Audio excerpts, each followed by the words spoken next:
Hi friends, welcome to my channel.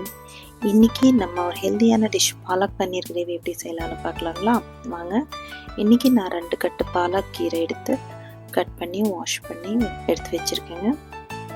ஒரு பாத்திரத்தில் 4 தக்காளி 4 பச்சை மிளகாய் ஆட் பண்ணி பாயில் பண்ணி தண்ணி வடிகட்டி எடுத்து வச்சுக்கலாங்க. 2 ஸ்பூன் பட்டர்,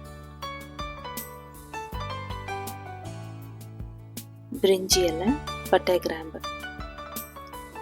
லைட்டாக ஃப்ரை பண்ணிக்கலாங்க.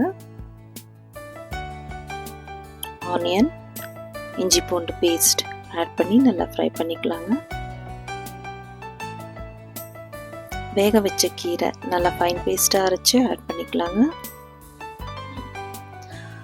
ஃப்ரெண்ட்ஸ், இது வீக்லி ஒன்ஸ் உங்கள் மீல்ஸில் ஆட் பண்ணுறதுக்கு ட்ரை பண்ணுங்கள் ஃப்ரெண்ட்ஸ்.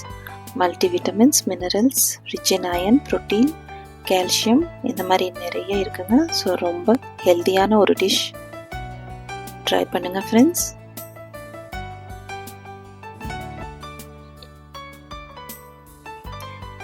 இப்போ ஒரு 10 முந்திரி நல்லா ஃபைன் பேஸ்ட்டாக அரைச்சி கிரேவியில் ஆட் பண்ணிக்கலாங்க.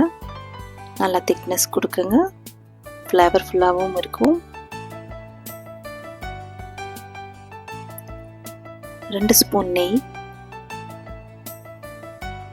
அதுக்கு நம்ம கட் பண்ணி வச்சுருக்கிற பன்னீர் எடுத்து மீடியம் ஃப்ளேமில் ஃப்ரை பண்ணிக்கலாங்க ஃப்ரெண்ட்ஸ்.